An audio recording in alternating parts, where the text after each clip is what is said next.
Bonsoir à tous, ravi de vous retrouver comme chaque soir en direct sur KTV. Nous sommes le mercredi 27 janvier et à la une de ce journal, les élus unis pour faire réagir le gouvernement. Dans une lettre envoyée au Premier ministre Jean Castex, ils réclament que le département soit placé en état d'urgence sécuritaire. Une mesure drastique face à une situation devenue incontrôlable. En effet, les mois passent et Mayotte est devenu le territoire de France avec le plus grand nombre de meurtres par habitant.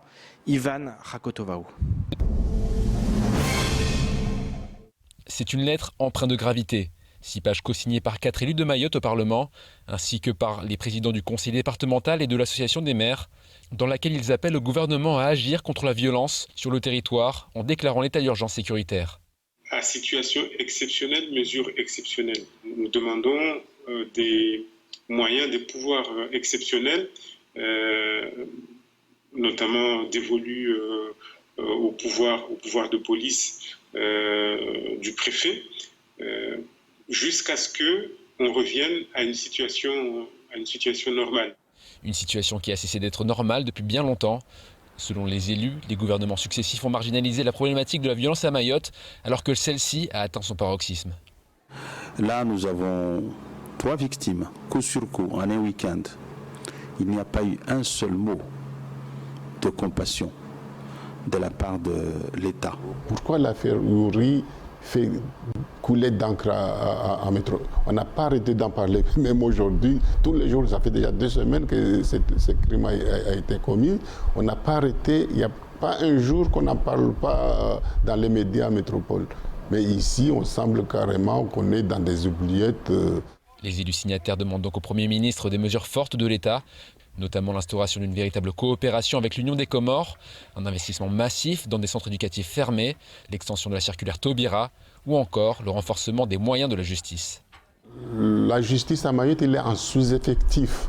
C'est-à-dire, donc, il y a des dossiers qui traînent. C'est-à-dire, au lieu de prendre des décisions, la justice n'arrive pas à prendre les décisions parce qu'il manque d'effectifs. Nous savons que la prison de Majicavo, en tout cas en termes de capacité, elle est limitée. Et donc aujourd'hui, il faut ouvrir d'autres discussions et d'autres réflexions si cela passe par les Comores ou la solidarité nationale à ce niveau-là. Mais en tout cas, nous attendons des mesures fortes. Ce courrier de revendication a été transmis au Premier ministre ainsi qu'à d'autres membres du gouvernement. Contactés, les services de Matignon n'ont pas encore répondu à nos sollicitations. Et cette violence qui ronge la société mahoraise n'est pas sans conséquence sur l'attitude de la population. Pour le député Mansour Kamardine, si les Mahorais décident de se faire justice eux-mêmes, c'est que la justice n'est pas toujours à la hauteur en matière de répression des fauteurs de troubles. Il en appelle donc à davantage de fermeté pour éviter de nouveaux drames. On l'écoute au micro de Léonard Audier. Il est dans la nature humaine des choses que lorsqu'on est attaqué, on se défende. Si moi je viens vous porter un coup, à défaut de répliquer, de m'abattre avant, au moins vous lèverez votre main pour vous protéger. C'est la nature, c'est la réaction naturelle des humains. Donc les gens, on peut les comprendre qu'ils soient dans une situation où ils ne supportent plus ces situations-là, ils sont complètement abasourdis et qu'ils aient des réactions effectivement qui peuvent paraître incompréhensibles. Ces réactions sont incompréhensibles dans une situation où effectivement les pouvoirs publics assument, ce qui n'est pas le cas aujourd'hui, je suis désolé de le dire. Bon, il est vrai aussi parce qu'à chaque fois qu'une chose, même quand elle est petite, est faite, on doit pouvoir le saluer. Moi, j'ai salué la décision qui a été rendue contre, par exemple, les coupeurs de route. Il y a eu un travail sérieux de fait. J'ai salué, je ne sais plus, un autre, le délinquant là qui menaçait, qui avait créé la BAB. Donc lui aussi qui a eu, il y a eu des réactions assez puissantes. Elle a répondu. Donc il faut qu'elle continue dans cette direction-là. Et santé toujours hier, les sages-femmes de Lille ont manifesté dans les rues de Mamoudzou. Elles réclament davantage de considération, notamment à Mayotte, première maternité de France et d'Europe. En effet, le Ségur de la santé a suscité la colère de la profession, une nouvelle fois la grande oubliée. Hier, les représentants syndicaux ont pu rencontrer la direction du CHM et de l'ARS. Les sages-femmes espèrent maintenant que les promesses seront rapidement tenues. On écoute Mathilde Lozano lors de la matinale de Kwesi. On n'en restera pas là. Si les promesses qui nous ont été données hier de faire des groupes de travail ne tiennent pas, on se fera réentendre. Là, comme je disais, on est à bout. Il y a une grande partie de la profession au niveau national qui est en burn-out actuellement. Il y a cette difficulté à recruter. Il y a s'ils veulent qu'on offre un soin optimal, il va falloir que nous, on soit aussi dans des bonnes conditions. C'est-à-dire que vous êtes fatigué, il y a trop en ce moment? Oui, disons que la crise s'abat aussi sur nous. Effectivement, quand on sort du travail et qu'on entend parler Covid, c'est lourd. Il y a aussi toutes les dispositions qu'on doit prendre au travail pour éviter de propager le Covid, parce qu'on a quand même une éthique professionnelle qui fait qu'on n'a pas envie d'être responsable de l'augmentation de cette épidémie. Et oui, là, du coup, actuellement, à savoir qu'au CHM, lors de la crise Covid et du coup, la période de rush, elles avaient un planning qui était surchargé. Elles faisaient jour-nuit, le lendemain de leur nuit, elles étaient en repos, un autre repos, jour-nuit.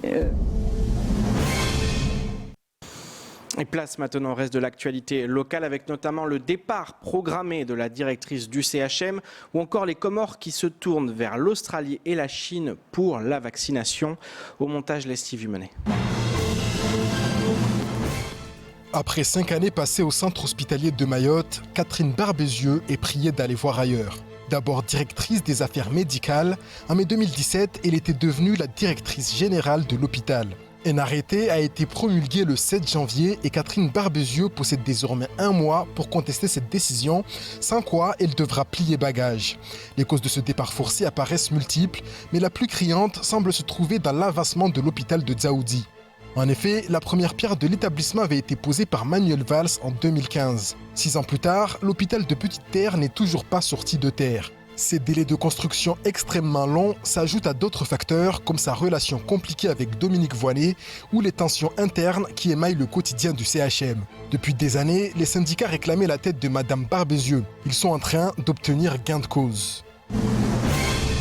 L'Union des Comores aura mis beaucoup de temps avant de reconnaître la présence du coronavirus sur son territoire. Désormais, il n'est plus question de nier. Dans son adresse à la population de lundi 25 décembre dernier, le président Azali a attribué les 67 décès en 1 mois à la présence du variant sud-africain sur le territoire. Il a ainsi annoncé de nouvelles mesures de restriction. Fermeture des lieux de culte, couvre-feu, port du masque obligatoire. Si les écoles restent ouvertes pour le moment, la situation pourrait prochainement évoluer. Lors du discours, les ministres comoriens ont également évoqué la stratégie de vaccination. Les Comores seraient en discussion avec la Chine et l'Australie pour mettre en place la vaccination avec le soutien de l'OMS et de l'UNICEF. Une manière de se désengager de la France en créant de nouveaux partenariats et en réaffirmant l'indépendance vis-à-vis du principal bailleur de fonds de l'Union.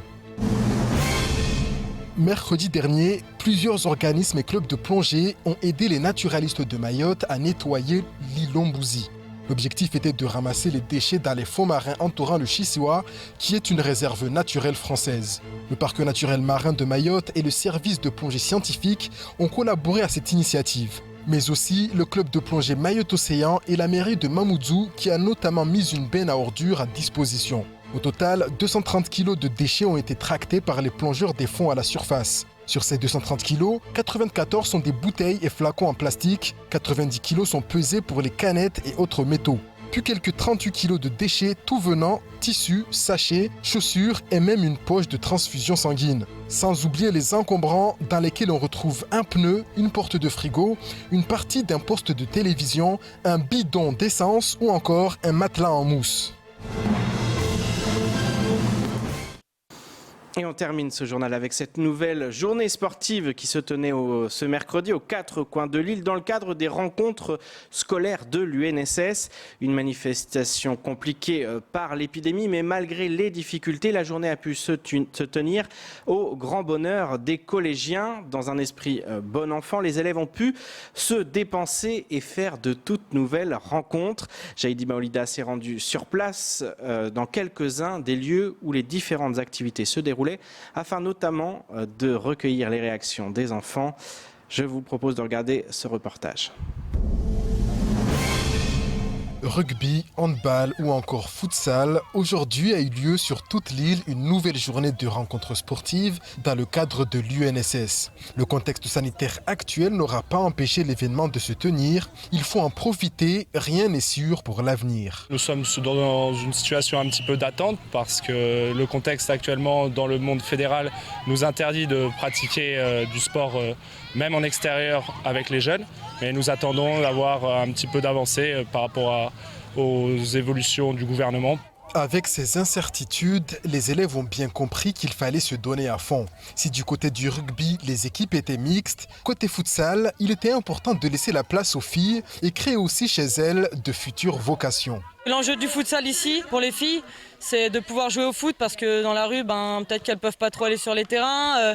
Les clubs, il n'y a pas énormément d'équipes féminines développées encore, même si ça commence à bien se développer. Pour les filles, c'est sympa de pouvoir pratiquer une activité physique entre midi et 2 et en compétition avec des profs, avec un cadre encore scolaire, etc. pour déjà aussi les parents les rassurer qu'ils sont entre de bonnes mains avec des profs et qu'en plus ce soit dans le cadre scolaire, voilà, c'est sympa quoi. Après les dépenses physiques, entre nouvelles rencontres et sourires, les élèves ont plutôt bien aimé cette nouvelle journée de rencontre. J'aimais juste la partie qu'on a tous joué ensemble avec Dejani et Tingoni. J'ai mis au moins un but, même si je ne sais pas encore jouer, mais au moins j'ai fait des efforts. Elle était magnifique. On a gagné, wesh. Solidarité et échange auront été les maîtres mots de la journée. Les sportifs en herbe espèrent se retrouver très prochainement sur les terrains afin de continuer à partager leur passion.